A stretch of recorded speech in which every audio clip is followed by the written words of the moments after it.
Mwimba Texas, ancien catcheur congolais, dès son vivant, il a emporté plus de 650 combats.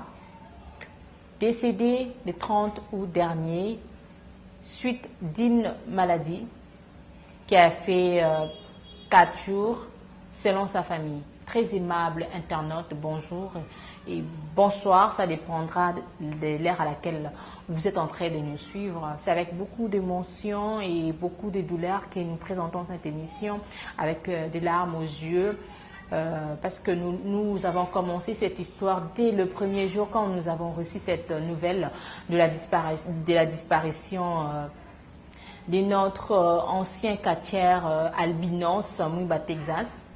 Nous étions vraiment parmi le premier d'être là dans sa résidence au niveau de Matadi Mayo. Nous avons fait de notre mieux, nous avons fait de notre part et pour prendre la vraie version par rapport à sa disparition. Très aimable, dans cette émission, nous allons le présenter.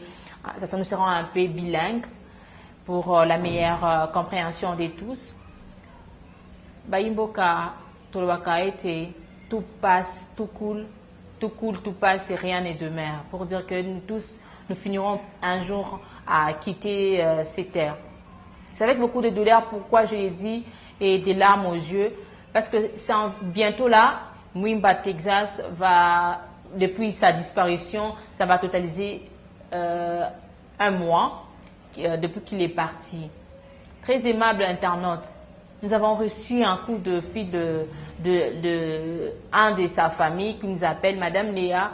Depuis que Mwimba Texas est parti, il n'y a pas de suite favorable pour la cérémonie du funérail. Voilà, très aimable internaute.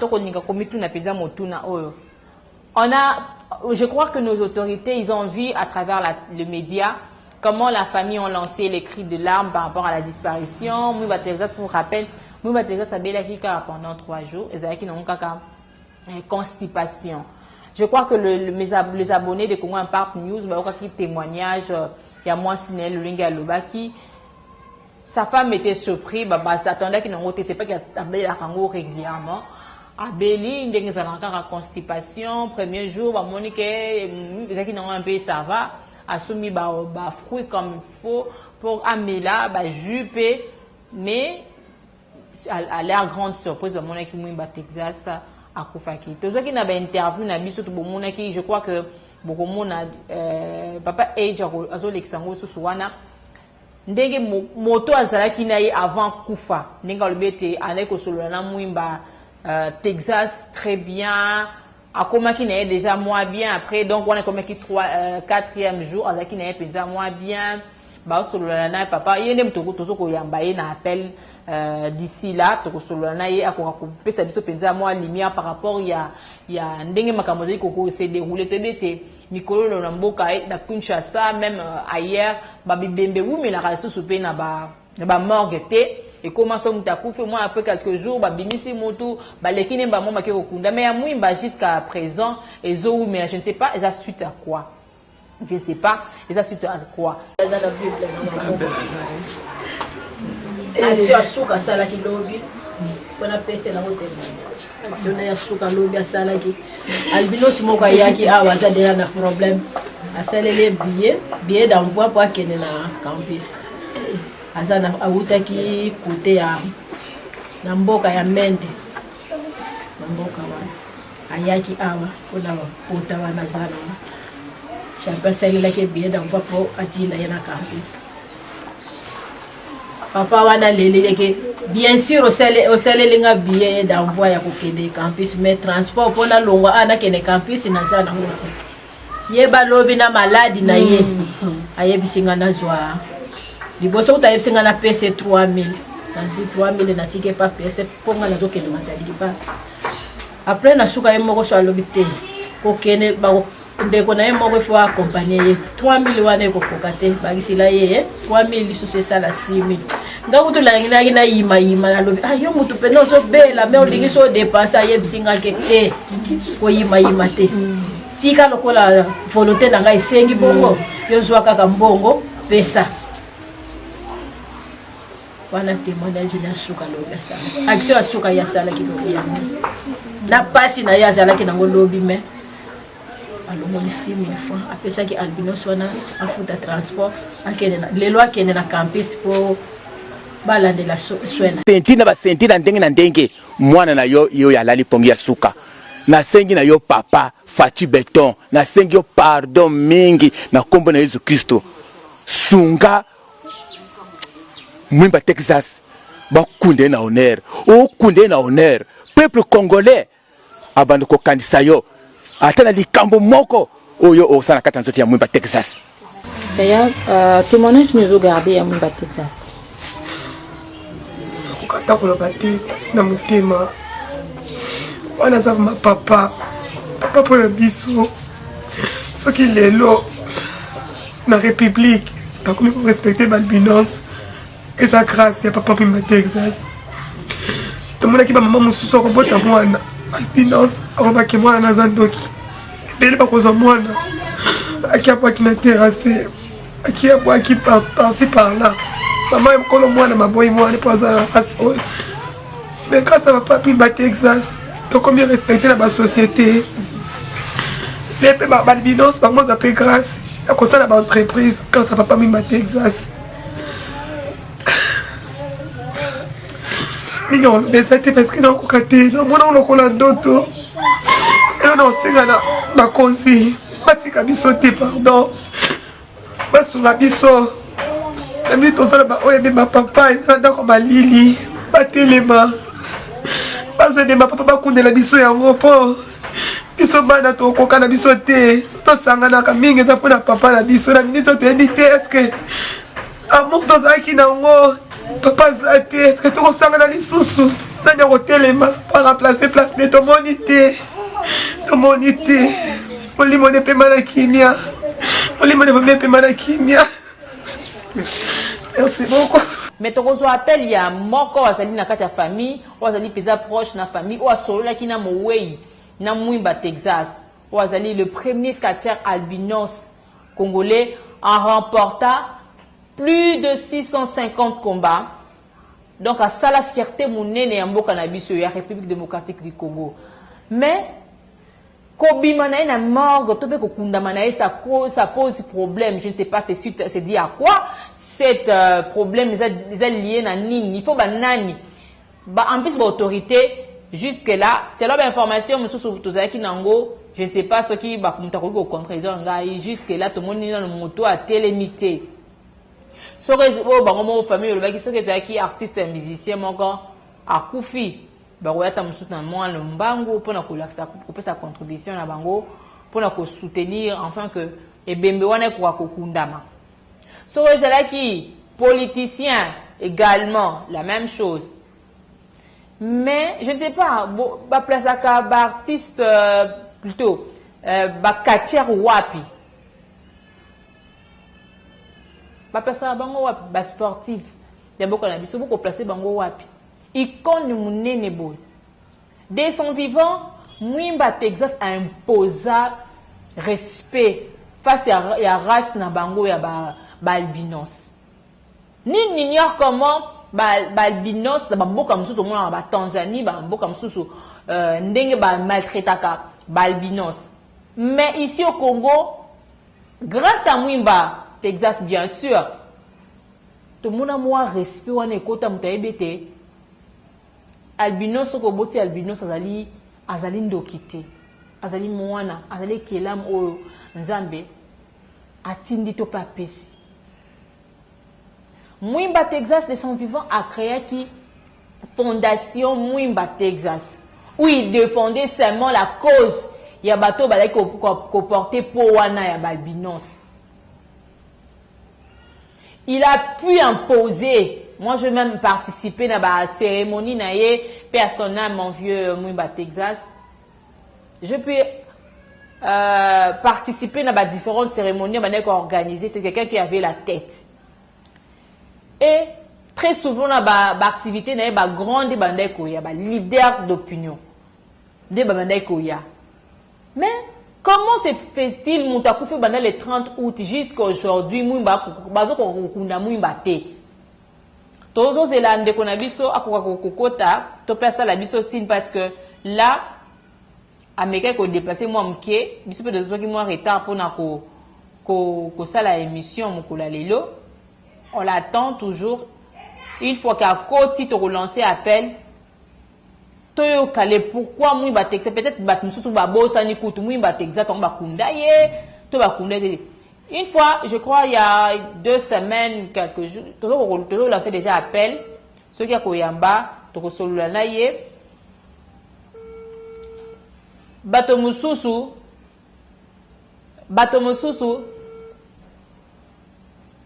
Batune, Babenganga na téléphone, je crois, j'ai reçu un appel, il y a mon tour en France. Abenganga na 22h, Maman Léa, Maman Africa. Vraiment, ça me fait très mal. Moi, Texas, je suis Rangai, Nazalaka na Congo, grâce à moi, je suis combat mon corps, je suis combat mon corps na Angola, grâce à Angola et tout. Dès la commis le en France, il plairait ces messieurs quand ils m'appelaient. Pour dire que moi, je descends vivant. À Sungi, je te belé, à Fongoli, je te belé, Nzila. Surtout, albinos. Et c'est la caractère que le monde a mis sur la ONG pour la albinos, quand on a et tout. Moi, Texas, ça s'appelle icône.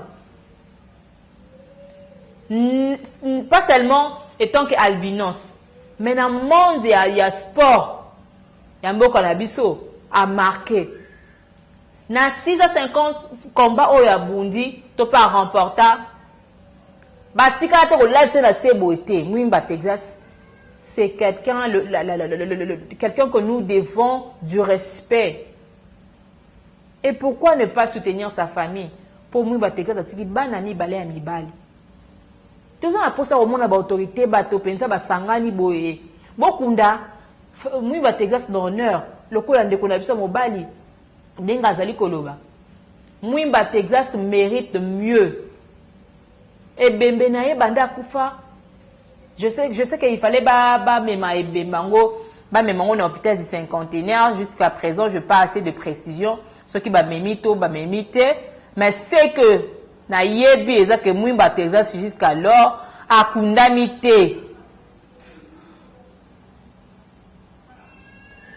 Tout ce qu'on continue de lancer appel, moi Texas a condamné. C'est avec beaucoup de douleur que nous faisons cette émission. Très aimable internaute. Ba papa, ba maman.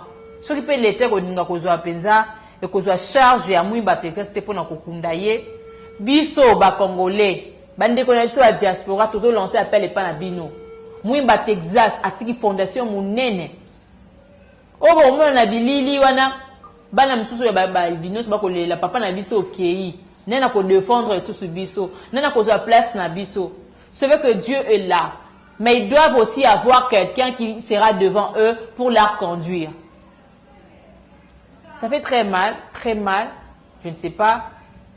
Naibité, au salili mboka na yo, au salili, au emporter ba prix à boya minene. À la fin, au koufi moi il faut pas que na ko senga betaka ba porte il peut ça bokangela moi $5 ou peut ça $10. Mais c'est quoi ça? Please, ba gouvernement congolais. Botala là le problème ya Mwimba Texas. Plus de femmes Mwimba Texas qui est parti depuis le 30 août s'il vous plaît. Tout ça dans mois de septembre. Dans quelques jours à moins aussi là. Na évité là ni les ozanga pona kokunda Mwimba Texas. Si on rappelle de Yambeli Bino manko ya ba proche ya Mwimba Texas. Hier ezaki bongo na Mwimba Texas yambo akufa. Kombo na bongo papa Roger Mutombo. Na to ko so pena masolo, c'est déjà depuis le 30 août. Moi na mboka l'ancien catcher Mwimba Texas atika kibiso. Comment la situation est évoluée papa Mwimba Texas atika kibiso déjà depuis le 30 août. Tokomi wapi ba programme ezandenge nini? Maman naza koyebisa yo ke toza vraiment na ba regret mingi. tozotala ndenge ndeko Mwimba Texas oyo azalaki voisin na ngai atiki biso tango au moins 3 semaines et quelques jours azokundama te ezosala biso mpasi disiki oyo eloko moko ezosalema te tokanisaki bakonzi oyo bayebaki Mwimba Texas oyo mikolo na mikolo azalaki kosololo na Mwimba Texas lelo atiki biso ti ndenge tozoloba awa aza na moro bakundi ye nanu te ezosala biso mpasi même population awa na matandima yo baza vraiment découragé bazocomprendre te eloko nini ezoleka Mwimba Texas ezokundama te donc nde situation wana toza nango awa malgré que bato babosani mwa moke mais bazocomprendre te eloko nini ezosalema pour que Mwimba Texas ti lelo oyo bazoparvenir kokunda ye te. Mais est-ce que depuis Mwimba akufaki bakonzi bazali kolekaka wana quand même? Bakonzi bazoleka te, bakonzi bazoleka te, ekomi démarche famille babimaka pour bakende koluka bakonzi na babiro na bango pour introduire balettre. Dernièrement toyoki ke na budget balobi il faut nanu balakisa original ya certificat de décès. Toujours regretter ce que comme na niveau wana pour que badébloquer bongo il faut nanu batala original ya certificat de décès ya mungu oyo balibaki mpona liwa ya Mwimba Texas. Donc bakonzi badelese biso donc eloko moko te tozosentir présence ya autorité moko te azoya pour que makambo ya Mwimba Texas ekende liboso. Ata bacoup d'appel. Bappel oui, mais bappel ezaka ya koloba que voilà bon nous sommes en train de suivre le dossier mais eloko penza ya malonga bazosala eza te yango nozomona mikolo oyo tokomi kosala mobilisation bandundu na niveau na bango akacher na niveau na bango biso population mpe na ndenge na biso tozoluka tosala mais vous voyez il manque même une coordination mpona kotala qu'est-ce qu'il faut faire pour que pour arriver na enterrement digne ya akacher Mwimba Texas. Et bon na ngambo wa famille yoso organiser ndenge nini? D'accord. Famille dans un premier temps bazwaki initiative pour que basala baobsèque ya Texas Mwimba mais bakonzi ya likolo nde balobaki na obotikela biso c'est notre idée po biso toenterre ye yango no famille etikaki pour que basala masolo yango mais jusqu'à présent rien ne s'est fait yango wana déception toza nango gouvernement toyebi te soki ezalaka bato mosusu soki ezalaka bamusicien ezalaka babatiste mosusu on aurait dû déjà enterrer mais awa ya Mwimba Texas kisikoyo bazo enterrer ye te. Okoki préciser biso ebembe ya Mwimba Texas eza na morgue nini? Ebembe ya Mwimba ya défunt Mwimba Texas eza na morgue nini? Nayoki bien te maman. Mwimba Texas ebembe na eza na morgue nini? Morgue. Bon, jusqu'à présent biso toyebi ke ebembe na ye eza na morgue ya Kankokolo à moins que na dernière minute bamemango na centenaire. Jusqu'à présent toyebi ke ebembe na ye eza na morgue ya Kankokolo. Akufaki na hôpital nini soki koko rappeler biso? Bon, akufaki na centre médical moko côté ya Bitendi. Côté ya Bitendi, eza hôpital privé ya un officier de FARDC à Tonga centre médical na ikuna nde sika akufelaki mais akotaki kutu na centre de juste na entrée akufaki.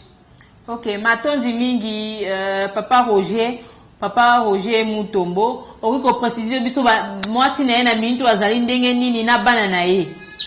En plus na fondation na ye Mwimba Texas bazali ndenge nini suite à makambo ezali koleka kuna. Non, je peux dire que na famille ça va bien que matanga ezali susu na résidence ya Mwimba Texas et comme na côté ya famille loke sala ki biso pe passe moi muke mais to trouver ngo pe normal mais na famille je crois baza bien baza koyoka na bien mais nous aurions voulu que matanga esalama côté ya donc esika Mwimba Texas ya banda kofanda mais sikoyo matanga ke côté ya famille Baza na commune nini?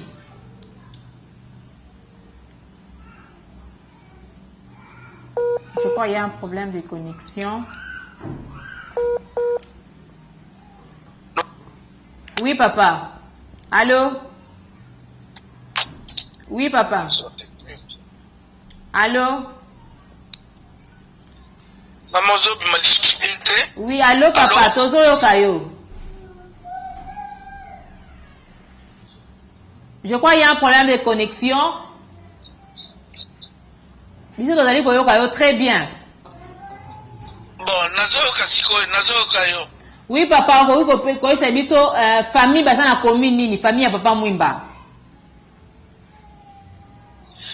Tozaka na monga fula, bango baza na kamba diading, cadre des officiers ya badiading.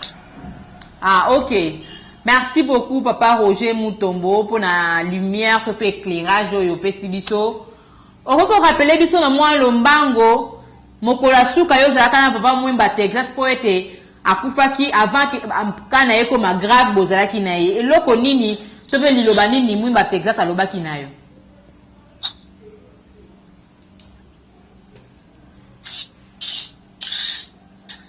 Oui, c'est vrai ngana zalaki na ito ba tozo solo na ina chambre na ye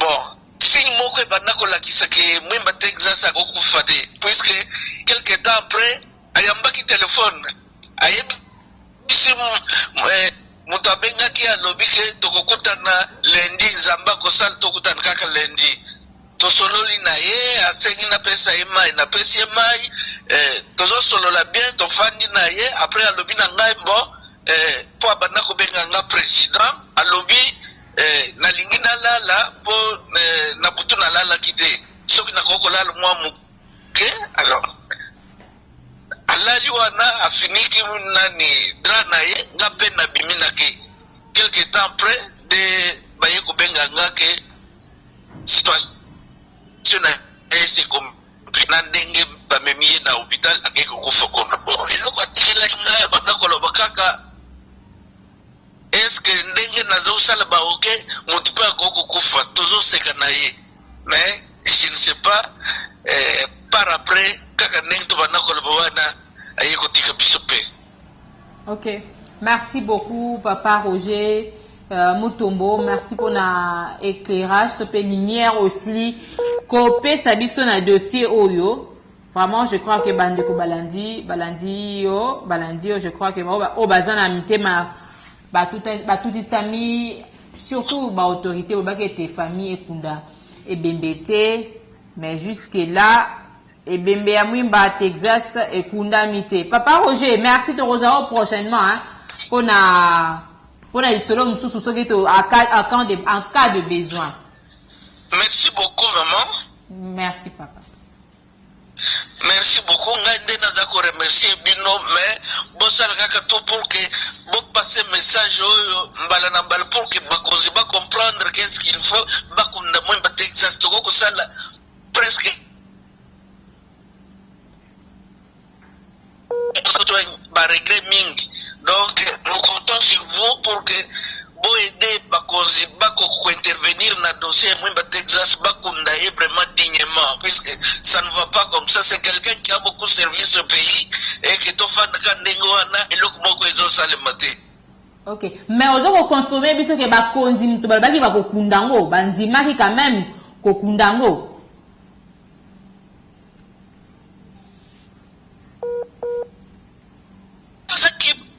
projet na bango mais jusqu'à présent baza ko réaliser ngote yango dezoka mwisabiso est-ce que zosala mkaka puisque za mwimba Texas ou bien bazosala ngopona batu nyonso puisque tomonaki kaya batu mususu c'était vraiment mobilisation générale mais si kaya mwimba Texas toujours sentir même mouvement te.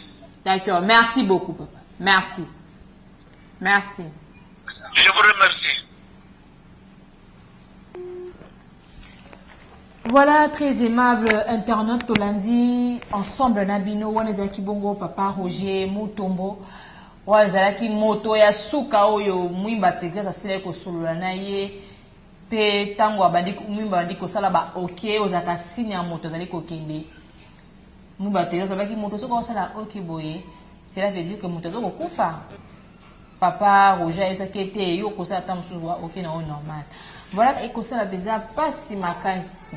Ba autorité beaucoup kozwa penza likambo na motema na bino e bimate po ete mwimba zali albinos de bosali bongo e bon ba albinos musuba koloba nini soki mwimba muta remporté 650 combats de sang vivant tomoni ba RFI ba chaîne minene internationale basili kokoma likambo ya mwimba Texas ndenge mwimba akufaki pona koloba ete mwimba ayebanaki penza makasi azali moto ifa akundama na honneur e komi ya lelo lobi bakoyeba suite ya famille te plutôt bakoyeba suite ya gouvernement te passe ya problème oyo to pe ya funérailles na ye ya cérémonie wana e comme bakende bakoma kosangisa balbinos bakoma kosangisa mbongo pona kokunda papa na bango. C'est une honte. C'est une honte. Ministre des Sports, Mwimba Texas, a marqué ton aïe, a sala quelque chose pour Namboka. Moi, je me souviens trop peut-être que j'étais, non, on a Mwimba Texas dans la télévision, on a la publicité. La publicité, j'ai une belle mémoire, il y a Texas. On a moi, mon kena kotala. Mwimba Texas a imposé respect. Na pour la albinos mosusu. Le logo mon albinos bien albinos za kitoko. Minga yezo moni ali ba moni posona ba mona bango bana bandoki ba mona bango bato mo fo bazakana biloko mamba ya rouge na bazakana ba pota mais Mwimba Texas la saison de poso wana ezali kaka kopesa ngo beauté ko bongisa ngo ko simba ngo malamu. Et ko sala peza pasi ba konzi boko raisonner boko sala nini pona kokunda Mwimba Texas et ko sala soni Mwimba Texas ko umi na makasi bona manque. Vraiment ça n'est fini pour aujourd'hui. C'est vrai que na madaki peza moi makasi pour te kande madaki mais pour na mboka na biso quand il y a à dire on doit le dire. To ko bata makate to bata makato bo mama na CCT. Moto muso pa ko makasi ndenge ni asala limboka ngo. Hein? Au salaire mboka à la fin ma pour kokunda mutu et comme il y a nzambe na pardon non va mingi te papa Mveta merci beaucoup pour la musala merci na bino surtout bino bato boza na diaspora bota ndeko na bino Mwimba Texas ba sportif boza wapi. C'est vrai que le gouvernement le veut kokunda Mwimba mais jusqu'alors à ta 10 francs et monanité et comme ba un certificat il y a décès. Yes. Voilà, on se verra prochainement. Bye.